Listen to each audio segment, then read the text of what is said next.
Okay, let's go. Alrighty, folks. So we are going to be examining the new trailer for Spider-Man No Way Home. As you can tell, I'm ecstatic to be back in the Marvel universe. It's what I love best. Oh, look at this. This is a good one. Some suggest that Parker's powers include the male spider's ability to hypnotize females. Stop, come on. Yes, my spider lord. That's not good dialogue. Can we just stay up here all day? It is so crazy down there. Fast cut. That's right, folks. Spider-Man is in fact Peter Parker.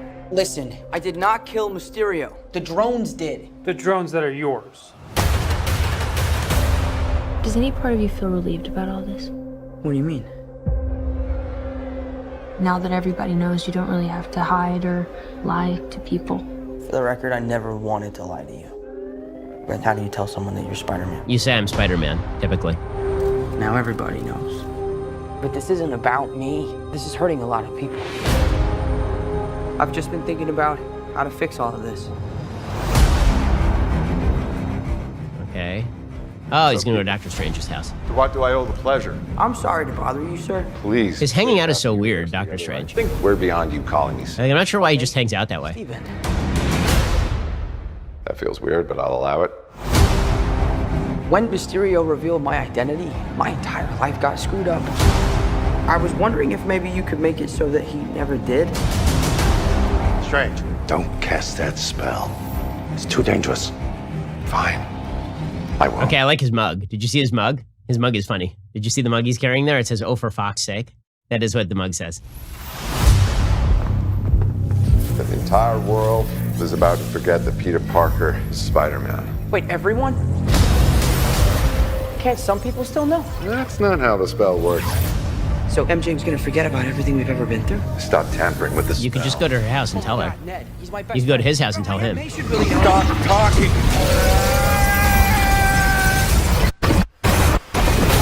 Uh-oh, you did a bad spell. What just happened? Bad stuff happened, Peter. We tampered with the stability of space-time. Oh, from Inception. Multiverse is a concept about which we know. Oh, so we're just gonna do Inception now. Oh, and now we're gonna do the scene from Solo with the train robbery. Trying to live two different lives. Oh, because that's from the The first longer you do it, Doctor the more Strange. dangerous it becomes. Oh, the Green Goblin's here. Is it Willem Dafoe? Be careful what you wish for, Parker.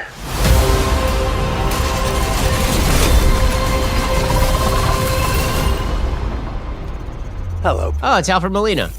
He looks older. All right.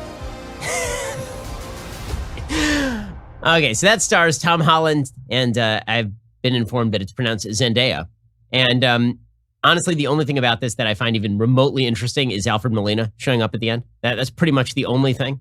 Although, didn't he die in the Tobey Maguire Spider-Man? So is this now, it's an alternative universe? Or did Tobey Maguire never play poker and that's actually Tobey Maguire, but he looks really young? I'm confused as to, the old Spider-Man world never happened, right? I mean, my understanding is that this was relaunched. This is an entirely different universe. So why, but we're supposed to remember that Alfred Molina is Doc Ock, but we're not supposed to remember that Peter Parker was Tobey Maguire. He no longer exists after Cider House Rules. That's a little confusing. Also, isn't that like a Green Goblin bomb that we see there, right? Like that's thrown on there. It's like the Green Goblin. So is Willem Dafoe going to show up as well? Because I'm up for that. I'm like a little up for Willem Dafoe. He looks exactly the same. Willem Dafoe is, he's like Paul Rudd, but bad looking, right? Like Paul Rudd has been 25 for the last 30 years and Willem Dafoe has been 65 for the last 40 years. So I guess you could do that. Alfred Molina kind of looks the same. He looks like he's lost a little weight actually since his original Doc Ock days. Also, is the idea of Doctor Strange supposed to be that he's incompetent? So here's one of my big problems with all of these universes. The basic premise is that people should be good at their jobs, right? I get very ticked off at movies or TV shows where the people's chief problem is that they are very bad at their jobs. And so there was a TV show called Tehran, which was supposed to be kind of a knockoff of 24. And then there was an Israeli show called Fauda. It was kind of a knockoff of those. And the spy was like an Israeli female spy from Mossad, except she's terrible at everything. She's the worst person. Like you would fire her in a heartbeat if she were actually this bad at her job. And I get that feeling from Doctor Strange in this trailer. Like, it doesn't seem like that big. Like, Where's the Men in Black device? And also, why is Peter so freaked out in that trailer about MJ and his aunt and his best friend not knowing? He still has a mouth and a brain connected to that face. Couldn't he just like leave directly from Doctor Strange's and go directly to their houses and be like, by the way, I'm Spider-Man? Wouldn't that solve like all the problems immediately? I don't mean to short circuit the entire plot of the film, but that's kind of weird. Also, that is a really bad excuse for rewriting the entire nature of reality, is because you're having a tough time that people know who you are. I guess at the end of the last movie, Mysterio revealed that Peter Parker is in fact Spider-Man. And so this is giving Peter Parker trouble in his teenage life.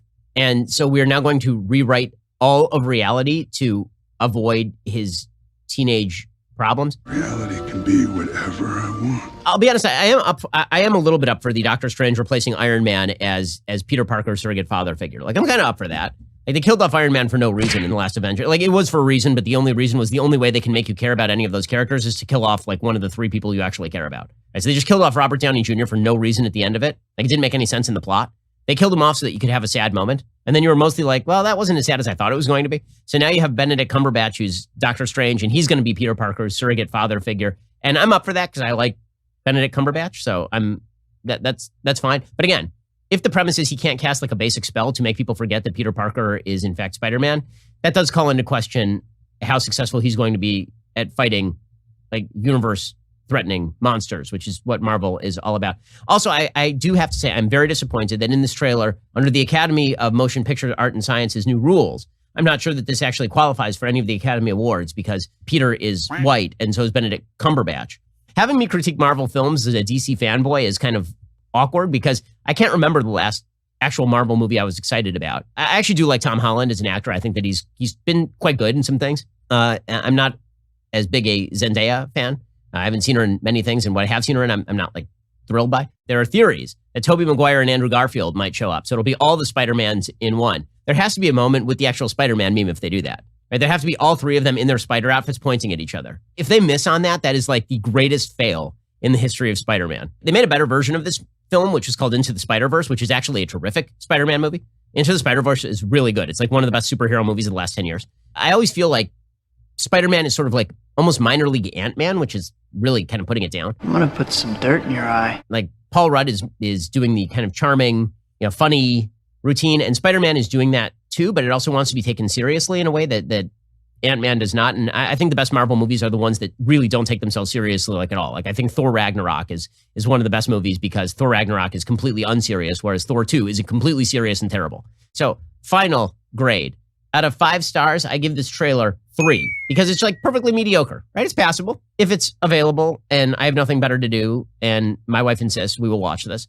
Other than that, I'm like, am I wildly excited about this? I don't know how you get wildly excited about this trailer, but I guess some people will be.